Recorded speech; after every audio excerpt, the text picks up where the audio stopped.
গোটা বিশ্বের সব মুমিন নারীদের জন্য আল্লাহ ফেরাউনের বউকে মডেল বানিয়েছে। কি নাম? আসিয়া। আহা, আল্লাহর সামনে একবার মাথা নত করেছে, পৃথিবীর কোন শক্তির সামনে মাথা নত করে নাই। আসিয়া এবং ফেরাউনের ফিনান্স মিনিস্টার, অর্থমন্ত্রীর বিবি লুকিয়ে কালিমা পড়েছে, সাইয়েদনা মূসা আলাইহিস সালামের উপর ঈমান এনেছে। ফেরাউন শুনে দুইজনকে ডেকে নিয়ে আসলো। অর্থমন্ত্রীর বউয়ের সাথে দুধের বাচ্চা, বলল দুইজন নাকি ঈমান এনেছো লুকিয়ে লুকিয়ে, এক আল্লাহরে ছাড়ো, আমি ফেরাউনরে সেজদা দাও। এরা বলল জীবন যাবে কিন্তু ঈমান যাবে না, জীবন দিব কিন্তু ঈমান দিব। প্রথমে ধরলো অর্থমন্ত্রীর বউকে, তাড়াতাড়ি আমার পায়ে সেজদায় লুটিয়ে পড়ো। সে বলে না, জীবন যাবে ঈমান যাবে না। বলল তাই নাকি, দেখি তোমার ঈমানের কত পাওয়ার। জল্লাদরে বলল কড়াইয়ের ভেতরে আগুন গরম করো, তৈল গরম করো, দুধের বাচ্চাটারে টেনে নিয়ে তেলের মধ্যে ছেড়ে দাও। কল্পনা করতে পারেন? দুধের বাচ্চাকে মায়ের বুক থেকে ছিনিয়ে নিয়ে তেলের মধ্যে ফালাচ্ছে, বাচ্চাটা রোস্ট হয়ে যাচ্ছে, আর বাচ্চাটা বড় মানুষের মতো মাকে বলছে, মা চিন্তার কারণ নাই, এটা উত্তপ্ত তেল নয়, এটা জান্নাতের বাগান। ভয় নাই মা, তুমি চলে আসো, তুমিও লাফিয়ে পড়ো, শাহাদাতের পেয়ালা থেকে মিষ্টি সুধা পান করো। মহিলার ঈমান আরো বেড়ে গেল। সে বলল আমি জীবন যাবে ঈমান যাবে।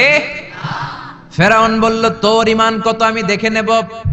এই মহিলাটাকেও উত্তপ্ত তেলের মধ্যে ছেড়ে দেয়। বাকি রইল ফেরাউনের বউ আসিয়া। আসিয়ারে ফেরাউন বলল, আসিয়া এক আল্লাহর ইবাদত ছাড়ো, আমারে সেজদা দাও। আসিয়ারও এক কথা, জীবন দিব ঈমান দিব। ফেরাউন বলে আসিয়া তোরে উলঙ্গ করব, বউ হয়েছিস, আই ডোন্ট কেয়ার। হাজার হাজার মানুষের সামনে নিজের বউকে উলঙ্গ করলো। তক্তার মধ্যে উলঙ্গ বউকে শুইয়ে হাতের মধ্যে পেরেক ঢুকালো, পায়ের মধ্যে পেরেক ঢুকালো। এক একটা পেরেক ঢুকায় তক্তার মধ্যে ছিদ্র হয়ে ঢুকে আর ফিনকি দিয়ে রক্ত বের হয়। আসিয়া চিৎকার মারে। ফেরাউন বলে তাড়াতাড়ি আসিয়ারে তেলের মধ্যে ফেল। আল্লাহ বললেন জিব্রাইল যা, জান্নাতটা তুলে নিয়ে আসিয়ার চোখের সামনে ধর, আমার আসিয়া জান্নাত দেখে দেখে যেন আমার কাছে আসে। মালিক তুমি জান্নাতে, তোমার পাশে আমায় একটি ঘর বানিয়ে দিও, একটি ঘর বানিয়ে দিও।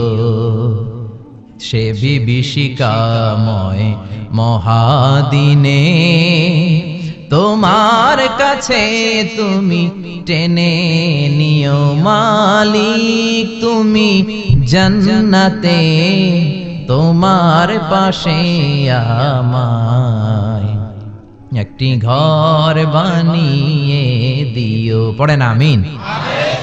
এই জন্য আসিয়াকে রব্বুল আলামিন গোটা বিশ্বের সব নারীদের জন্য মডেল বানালেন।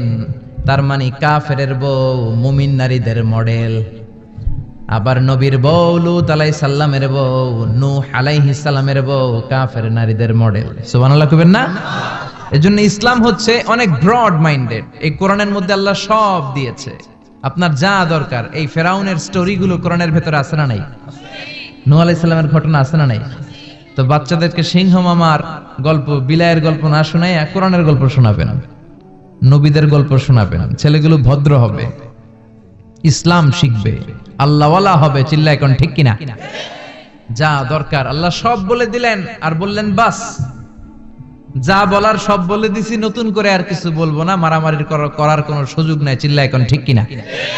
আমরা এখন ফতুয়া দিতে ব্যস্ত, বলি ও কাফের, ও কাফের, ও 10 কারণে কাফের, ও 20 কারণে কাফের।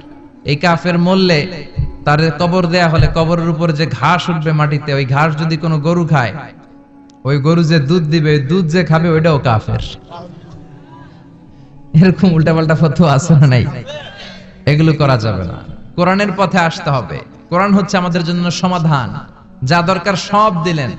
সাগরের অতল গহ্বরে কি আছে, প্রশান্ত মহাসাগরের নিচে কি আছে, পোয়েটোরিকোতে কি আছে, আটলান্টিকের মারিয়ানা ট্রেঞ্চে কি আছে, আটলান্টিকের ঝঞ্ঝা বিক্ষুব্ধ সাগর বারমুডা ট্রায়াঙ্গেলের ভেতরে কি আছে, আল্লাহর কোরআনে আছে না নাই? কেমন গুলো তিমি মাছগুলো ঘুরে, সাগরের ভেতরে কি কি খনিজ সম্পদ দিয়েছেন, কি কি পানি দিয়েছেন, কোথায় কোথায় ক্যাকটাস দিয়েছেন। জিওগ্রাফিক্যাল চ্যানেলগুলো লোকজন দেখতে চান, এগুলো দেখবেন। দেখবেন যে সাগরের ভিতরে কত অভূতপূর্ব, কত কিসিমের, কত ডিজাইনের মাছ আল্লাহ বানিয়েছে। একটা মাছের কালারের সাথে আরেকটার মিল নাই। কোনটা সোনালী, কোনটা সবুজ, কোনটা কালো, কোনটা সাদা। আবার এমন মাছ আছে ওই মাছের মধ্যে টাচ করলে ইলেকট্রিক্যাল শক করে, কোন সুবহানাল্লাহ। ওই মাছ আপনি ধরতে পারবেন না। ওই মাছ যদি আপনি ধরেন ইলেকট্রিক্যালি শক করবে, আপনাকে ছেড়ে দিতে হবে। আবার উড়ুক্কু মাছ আছে, উড়ুক্কু মাছ, এটা সাগরের উপর দিয়ে উড়ে, যতক্ষণ মন চায় উড়ে, আবার লাফ দিয়ে পানির ভেতরে ঢুকে চিল্লায় বলেন আল্লাহু আকবার। আল্লাহ বললেন সাগর জলের অতল গহ্বরের কথা বললাম, পৃথিবীর মধ্যে যা যা আছে, সাগরের কথা, মরুভূমির কথা, পাহাড়ের কথাও বললাম। বড় বড় পাহাড়ের কথাও কোরআনে আছে না নাই? আল্লাহ বললেন ওয়াজআলনাল জিবালা আওতাদা, পাহাড়কে আমি পেরেকের মতো বানিয়েছি। পেরেক যদি কাঠের মধ্যে ঢুকে দেন, পেরেকের বেশিরভাগ চলে যায় কাঠের ভিতরে, সামান্য মাথাটা বাইরে থাকে। ঠিক তেমনি পাহাড় দুনিয়াতে উপরে দেখা যায় যতটুক, তার 3 ডবল মাটির নিচের পাহাড় থাকে। আমরা জানি না। মাউন্ট এভারেস্ট 29,035 ফিট, কি বিশাল সাগরমাথা, নেপালে অবস্থিত। এই 29,035 ফিট যদি উপরে হয়, তার 3 ডবল পাহাড় আছে মাটির নিচে। চিল্লায় এখন আল্লাহু আকবার। দ্য বায়োলজিক্যাল অ্যাসপেক্ট অফ মাউন্টেইনস, কেমন করে আল্লাহ পাহাড় বানালেন। জাবালে আবু কুবাইস আল্লাহ প্রথমে বানালেন, যে পাহাড়ের ভেতরে মক্কার কাবা ঘরের যে হাজারে আসওয়াদ, বন্যার সময় এই পাহাড়ের ভেতরে আল্লাহ লুকিয়ে রেখেছিলেন। এই সিলসিলাতুল জিবাল এখান থেকে শুরু হলো। গোটা বিশ্বের সব জায়গায় আল্লাহ পাহাড় ছড়িয়ে দিলেন, মরুভূমি ছড়িয়ে দিলেন। মহাকাশের কথা আল্লাহ বললেন, সুপারনোভার কথা আল্লাহ বললেন, ব্ল্যাক হোলের কথা আল্লাহ কোরআনে বলেছেন। এই যে বিশাল বিশাল তারার কথা আমরা শুনি, সূর্য পৃথিবী থেকে 13 লক্ষ গুণ বড়। ব্যাটেল জিউস, ইটা ক্যাডেইনা, বৃহস্পতি, কত বড় বড় তারা। এই তারাগুলো ঘুরতে ঘুরতে ব্ল্যাক হোলের রেঞ্জের মধ্যে যদি ঢুকে যায়, ছোট্ট বাচ্চার মুখে চকলেট দিলে বাচ্চা চকলেট যেমনি চুষে ফেলে, ব্ল্যাক হোল এই বিশাল দৈত্য আকারের তারাগুলোকে 1 সেকেন্ডের মধ্যে চুষে শেষ করে ফেলে। এই কথাগুলো কোরআনে আছে না নেই? তাহলে সাগরের নিচের কথা বললেন, পৃথিবীর উপরে যা দেখা যায়, বায়োলজিক্যাল অ্যাসপেক্ট অফ মাউন্টেইনস এর কথা বললেন, ডেজার্টের কথা বললেন, সাহারা মরুভূমির কথা বললেন, পাখির কথা বললেন, প্রাণীর কথা বললেন। আমাদের যা দরকার সব কোরআনে দিয়েছে কে? মায়ের পেটে আমরা ছিলাম। Embryology, how the little embryo develops in mother's womb, মায়ের পেটে বাচ্চা কিভাবে বড় হয় সেটাও বললেন। এজন্য কোরআন হচ্ছে আমাদের জন্য সমাধান। আপনি যত বিপদেই পড়েন, কোরআনের ভেতরে সমাধান আছে না নাই? সমাধান চাও যদি জীবনে, মরণে ফিরে যাও, খুঁজে নাও, চোখ রাখো কোরআনে। If you want a solution this দুনিয়া এন্ড আখিরা, go back, have a look to the holy কোরআনে। সুবহানাল্লাহ। এজন্য ইসলামকে আপনি কোন একটা গণ্ডির মধ্যে সীমাবদ্ধ করতে পারবেন না। শুধু বাংলাদেশের ইসলামটা দেখেই আপনি পুরো ইসলাম, নাক দিয়ে বাতাস নাও, এই যে প্রাণ ভরে তুমি পানি খাও, এই যে আমি নেয়ামত দিয়েছি, নেয়ামত গুলোর শুকরিয়া যদি করো, নেয়ামত বাড়ায় দিবে কে? আর যদি নাশুকরি করো, জেনে রাখো আমার আযাব বড় কঠিন। ইন্না বাতশা রাব্বিকা লাশাদীদ, আমার পাকড়াও বড় কঠিন। আমি আল্লাহ সব সময় ধরি না, কিন্তু যখন ধরি তখন ধরে ধরে ধরে না ধরলে আল্লাহ, জোরে বলেন, ধরে ধরে ধরে না ধরলে আল্লাহ। সব সময় ধরি না, কিন্তু ধরলে ছাড়ি না। ফেরাউন রে ধরে না, কিন্তু যখন ধরছে তখন আর। নমরুদ রে ধরে না, কিন্তু যখন ধরছে মশার কামড় দিয়ে দুনিয়া থেকে শেষ। ফেরাউনকে সাগরের মধ্যে সুবানি খাওয়াইছে কে? আব্রাহার বাহিনীকে আবাবিল দিয়ে ধ্বংস করলো কে? আবার কাবা ভাঙতে এলে পাঠাও আবাবিল, দাও খোদা দাও আমায় আবার উমর দারাজ দিল। আল্লাহু আকবার। তার মানে সব সময় ধরে না, অনেক ছাড় দেয়। ফামাহিলিল কাফিরিন আমহিলহুম রুয়াইদা, কাফেরদেরকে আমি ঢিল দেই, চান্স দেই, সময় দেই, দেখি ফিরে আসে কিনা, দেখি তওবা করে কিনা, দেখি মসজিদে ঢুকে কিনা, দেখি নামাজি হয় কিনা, দেখি ভালো মানুষ সাজে কিনা। জোরে কোন ঠিক কিনা? আমরা যখন ঘুরি উড়াই, হাতে থাকে কি? নাটাই থেকে আমরা সুতায় ঢিল দেই, তাই না? ঘুড়ি ডানে যায় বায়ে যায়, কি আরাম, উঠতেছে এই আকাশে, এদিকে যায় ওদিকে যায়। তার মানে কি এই যে ঘুড়ির আর ফিরে আসা লাগবে না? আসা লাগবে কি লাগবে না? সুতা আমরা ঢিল দেই, ঘুড়ি আকাশে উড়ে। সন্ধ্যাবেলায় নাটাই ধরে যখন সুতায় টান দেই, ঘুড়ির ফিরে আসা লাগে কি লাগে না? এই জন্য সুযোগ পেয়ে গাদ্দারি করো না, নাফরমানি করো না। সুতায় ধরে যখন টান দিবেন ফিরে আসা লাগবে, ঠিক কি না? এজন্য আল্লাহ বলো শুকরিয়া করো। বললেন শুকরিয়া করে বাড়ায় দিব, না শুকরি করলে কেড়ে নিব? শুকরিয়া করবেন না কেন? এত নেয়ামত আল্লাহ আমাদের দিয়েছেন, নেয়ামত গুলো গুণে শেষ করতে পারবেন? পারবেন? আমার দেহে কত নেয়ামত, আমার ঘরে কত নেয়ামত, আমার ব্যবসা প্রতিষ্ঠানে কত নেয়ামত, গোটা বসুন্ধরা পৃথিবী ব্যাপী কত নেয়ামত, ঠিক কি না? এজন্য আল্লাহ বললেন আনিশকুরু লিল্লাহি ওয়া মান ইয়াশকুরু ফাইন্নামা ইয়াশকুরু লিনাফসিহি। শুকরিয়া করো, শুকরিয়া করলে তোমারই লাভ। যে শুকরিয়া করে নিজের জন্যই করে নাকি আল্লাহর লাভ? আমরা শুকরিয়া করলে আল্লাহর অনেক লাভ না? আল্লাহর ক্ষমতা অনেক বেড়ে যাবে আমরা শুকরিয়া করলে, বেড়ে যাবে, বেড়ে যাবে। আল্লাহ বলে গোলাম, পৃথিবীর সবাই যদি মুত্তাকি হয়ে যাও, দুনিয়ার সবাই যদি নামাজি হয়ে যাও, আল্লাহর ওলি হয়ে যাও, আমার কোনো লাভ নাই, লাভ তোর। আর সবাই যদি কাফের হয়ে যাও, আমি আল্লাহর লস নাই, লসও তোমার। জোরে কোন ঠিক কিনা? সহিহ মুসলিমের বর্ণনা, দুনিয়ার সবাই যদি কাফের হয়ে যায়, মুশরিক হয়ে যায়, আমি আল্লাহর ক্ষমতার 1 ইঞ্চিও কমবে না। সবাই যদি জিকির করে ওলি হয়ে যায়, আমি আল্লাহর ক্ষমতার 1 ইঞ্চিও বাড়বে। লাভ লস কার? কয় আল্লাহর। লাভ লস কার? কার? আরো জোরে সবাই বলেন। লাভ লস আমাদের। ওমান কাফারা ফাইন্নাল্লাহা গনিয়্যুন হামিদ। আর যদি কুফরি করো, জেনে রেখো আল্লাহ মুখাপেক্ষী, আল্লাহর কিছু লাগে না, লাগে আমাদের। আমাদের প্রয়োজনে আমরা আল্লাহর কাছে ঠেকা, আল্লাহ কারো কাছে ঠেকা নাকি? আমাদের প্রয়োজনে আমরা আল্লাহর কাছে চাই, আল্লাহ কারো কাছে চায় নাকি? এবার সাইয়েদনা লোকমান ছেলেরে দাওয়াত দিবেন, ছেলেরে উপদেশ দিবেন, শুনতেছেন? আল্লাহ বললেন ওয়াইয ক্বালা লুকমানু লিবনিহি ওয়া হুয়া ইয়াইদুহু ইয়া বুনাইয়া লা তুশরিক বিল্লাহ ইন্নাশ শিরকা লাযুলমুন আযীম। শুরু করলেন উপদেশ। ও নবী, স্মরণ করুন এই সময়ের কথা যখন লোকমান তার ছেলেকে উপদেশ দিচ্ছে। এজন্য ছেলেরে নসিহত করবেন, উপদেশ দিবেন। বিবিকে নসিহত করবেন। কোরআনে আল্লাহ বলেছে ফাইদুহুন্না, বিবিরে ওয়াজ করো। আমরা ওয়াজ করতে চাই না, ফ্যামিলি মিটিং নাই, ছেলেদেরকে আমরা কিছু বলি না, ছেলেদেরকে উপদেশ দিবেন। লোকমান বলল ইয়া বুনাইয়া, ও আমার বাজান, ও আমার কলিজার টুকরা সন্তান। আদর করে বলবেন, ধমক দিবেন না, এই হারামজাদা, গোলামের পোলা গোলাম, নামাজ পড়স না, আজকে তোর একদিন কি আমার একদিন। পোলাই কেবল ঠিক আছে, আজকে আমনের একদিন, আরেকদিন আমার, ঠিক কি না? কাজ হবে না। নরম ভাষায় দরদ নিয়ে বলবেন। হৃদয় নিংড়ানো দরদ নিয়ে কোনো কথা বললে ওই কথাটা আরেকজনের হৃদয় স্পর্শ করে, ঠিক কি না? এজন্য দাওয়াতের ভাষা হতে হবে খুব হৃদয় স্পর্শী, নসিহত হতে হবে খুব কোমল ভাষার। অনেকে নসিহত করে মনে হয় যে আমার কিলাই বেহান আছে না নাই। এটা তো নসিহত না, এটা ঝগড়া। বাবা ছেলেরা ডাক দিল ইয়া বুনাইয়া, ও আমার বাজান, ও আমার কলিজার টুকরা, ও আমার বৎস, ও আমার সন্তান, ও আমার কলিজার টুকরা, এরকম দরদ মাখা কণ্ঠে, ও আমার বাজান, ও আমার সন্তান, এভাবে ডাক দিন। কলিজার টুকরা সন্তান বলে প্রথম উপদেশ দিচ্ছেন লা তুশরিক বিল্লাহি ইন্নাশ শিরকা লাযুলমুন আযীম। ও আমার কলিজার টুকরা সন্তান, শিরক করো না। কি করো না? সবাই বলেন কি করো না? শিরক করো না। কারণ ইন্নাশ শিরকা লাযুলমুন আযীম, শিরক হলো বড় জুলুম। কারণ এই জুলুমটা কোনো মানুষের উপর জুলুম নয়, জুলুমটা কার উপর?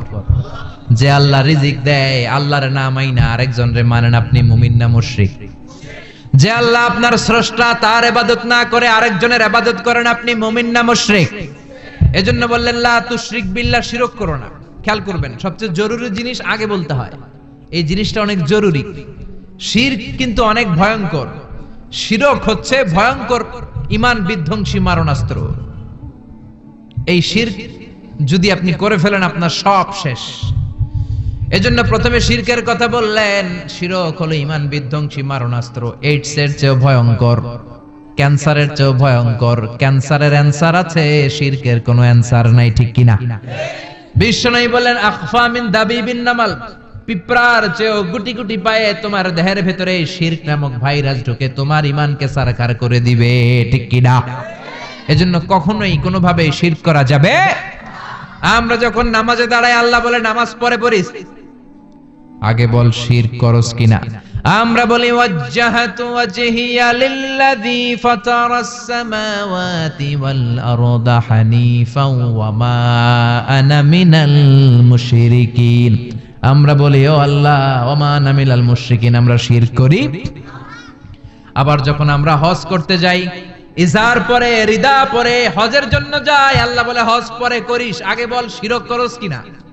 আমরা বলি লাব্বাইক আল্লাহুম্মা লাব্বাইক, লাব্বাইক লা শারীকা লাক লাব্বাইক, ও আল্লাহ কোনো শরীক করি না, কোনো শিরক করি না, কোন সুবহানাল্লাহ।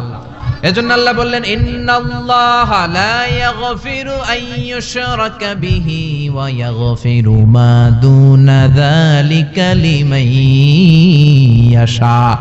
আল্লাহ চাইলে সব গুনাহ ক্ষমা করে দিতে পারেন, শুধু শিরকের গুনাহ ছাড়া। কোন গুনাহ ছাড়া? আরো জোরে বলেন। আল্লাহ সব গুনাহ মাফ করেন, কিন্তু শিরকের গুনাহ মাফ করেন।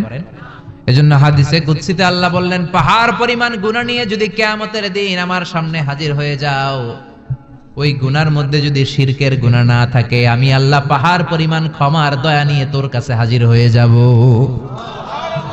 পাহাড় পরিমাণ গুনাহ, এই গুনার ভিতরে শিরকের গুনাহ নাই, তাহলে পাহাড় পরিমাণ ক্ষমা নিয়ে আমাদের কাছে হাজির হয়ে যাবে কে?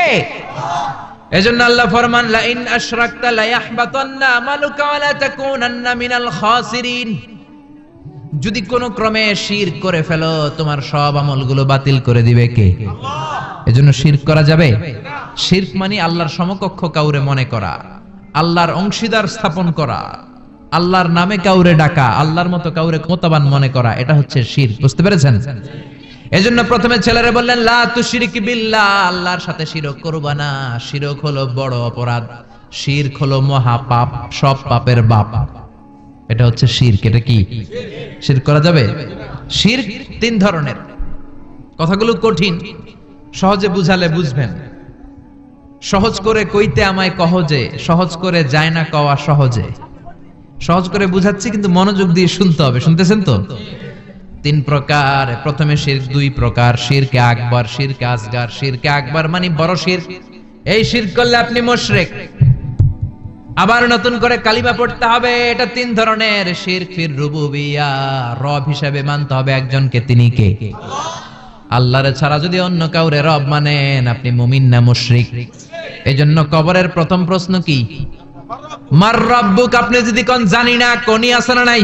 দুইটার সমন্বয়ে রোগ ভালো করে কে? অনেকে বলে হুজুর দোয়া করেন আমার জন্য অসুস্থ। কি রোগ? কয় ক্যান্সার। চিকিৎসা করছেন নি? কয় না, খালি দোয়া করেন আপনি।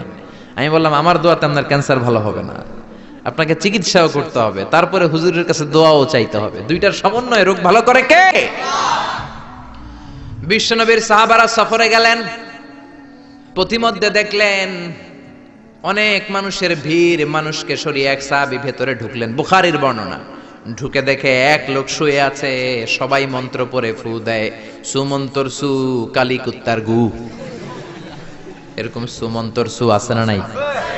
সাহাবী বললেন কি হয়েছে তোমাদের?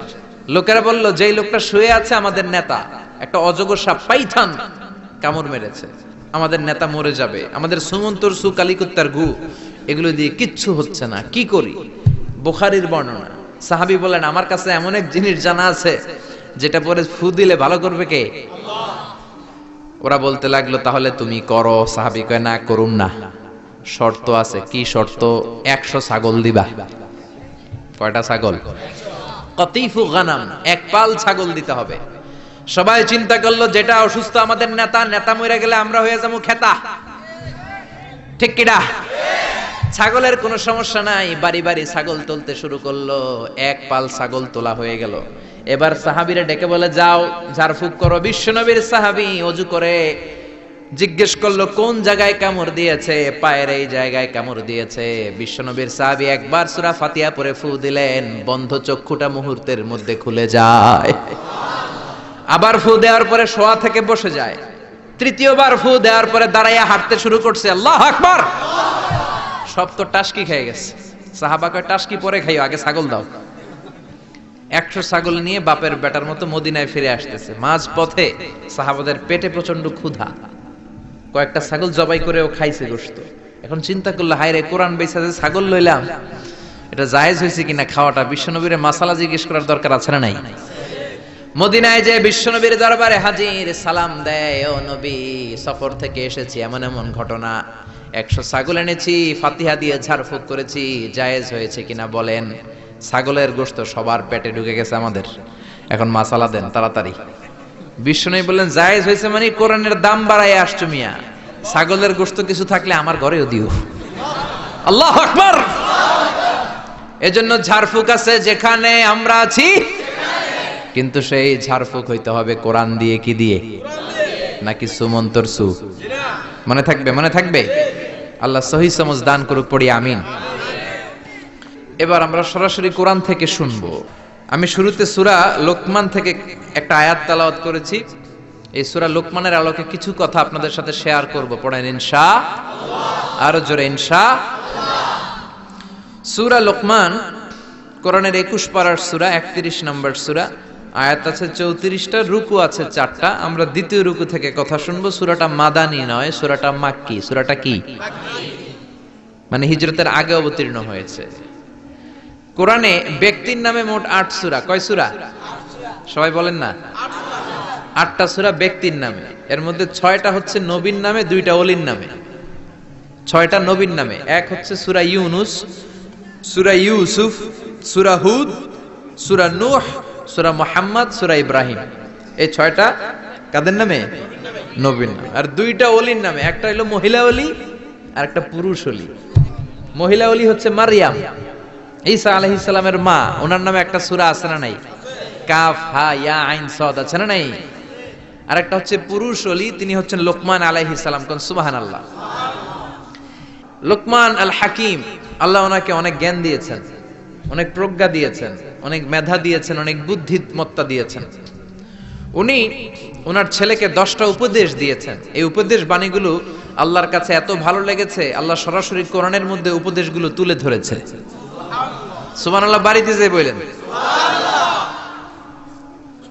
প্রজ্ঞার মোড়কে সুসজ্জিত 10টা উপদেশ বাণী, মহামূল্যবান উপদেশ বাণী। এখানে বাবা যারা এসেছেন, আপনারা সবাই আপনাদের ছেলেদেরকে এই উপদেশগুলো দিতে হবে। এখন থেকেই তাদেরকে কোরআন শিখাতে হবে।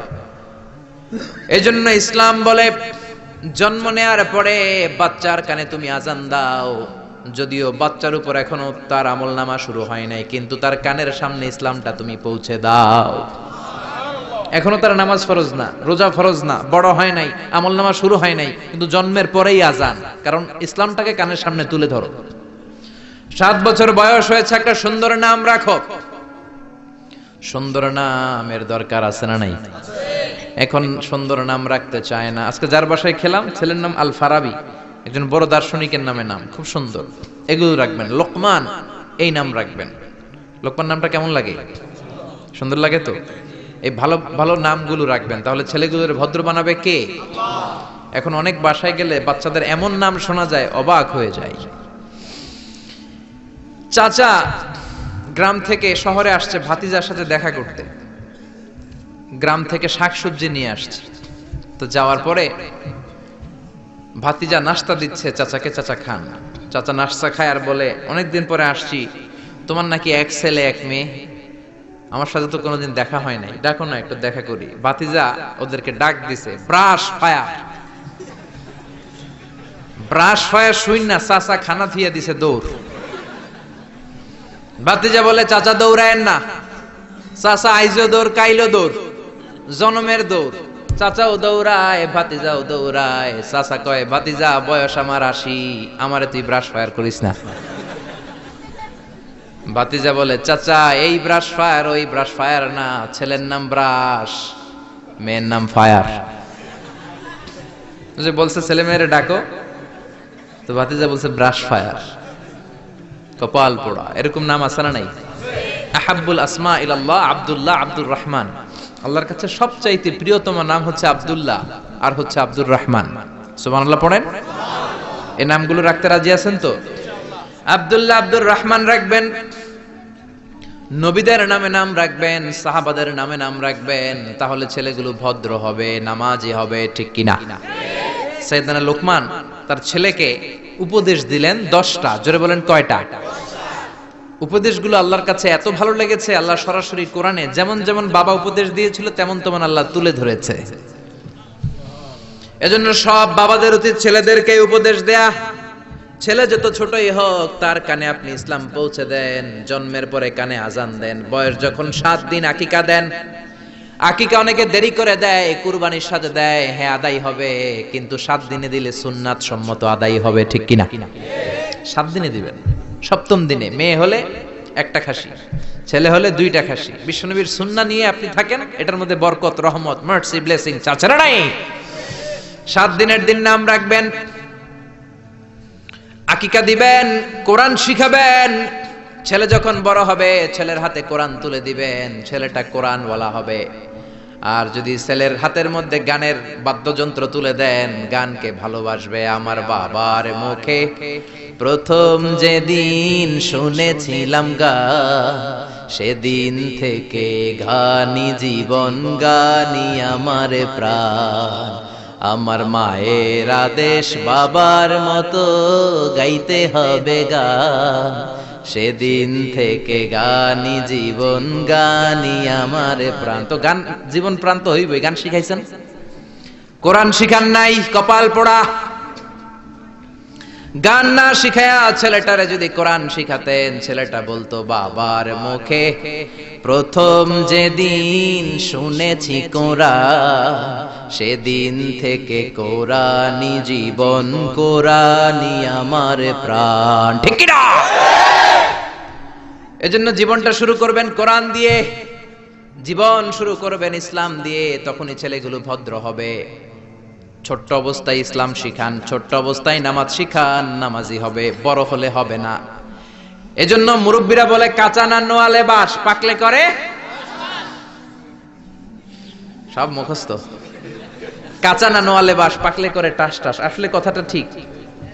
কামার যখন কাদামাটি দিয়ে পুতুল বানায়, একই কাদামাটি দিয়ে গ্লাস বানায়, একই কাদামাটি দিয়ে কামার জগ বানায়, যখন এটা কাদামাটি যেই কোনো শেপ দেওয়া যায়, যে কোনো স্ট্রাকচার দেওয়া যায়, এইটাকে আগুনে পুরানোর পরে যখন লাল হয়ে যায়, শক্ত হয়ে যায়, তখন এটারে শেপ দেওয়া যায় নাকি?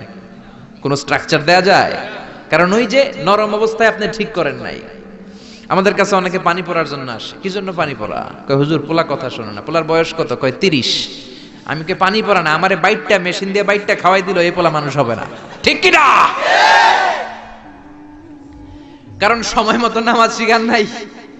এখন এই ছেলে করবে টেন্ডারবাজি, এই ছেলে করবে চাঁদাবাজি, এই ছেলে হবে বাংলা ভাই, ইংরেজি ভাই, অঙ্ক ভাই, এই ছেলে হবে ডাকাত, এই ছেলে 31st নাইটে মেয়েদের ওন্না ধরে টানাটানি করবে, এই ছেলে ধর্ষণে সেঞ্চুরি করবে, এই ছেলে গাঞ্জার টাকা না পাইলে মায়ের লাথি মাইরা ঘর থেকে তাড়াবে। ছোট্টবেলায় শিখান নাই তো। এজন্য সাইয়েদনা লোকমান ছোট্টবেলা থেকে এই ছেলের জন্য 10টা উপদেশ দিলেন। দুনিয়ার সব বাবাদের উচিত ছেলেদেরকে এই উপদেশ দেয়া। দিতে রাজি আছেন? রাজি আছেন? রাজি আছেন? এই লোকমান ছিল একজন কৃতদাস। লোকমান ছিল একজন নিগ্র লোক, কুচকুচে কালো, ঠোঁটগুলো পুড়ো, হাতগুলো লম্বা, কুচকুচে কালো। নিগ্র মানুষ আপনারা দেখেছেন কি? যারা হজে গিয়েছেন নিশ্চয়ই দেখেছেন, দেশের বাইরে যারা ভিজিট করেছেন দেখেছেন। আমি প্রথম দেখেছি মিশরে কুচকুচে কালো মানুষ, এর আগে দেখি নাই। লম্বা লম্বা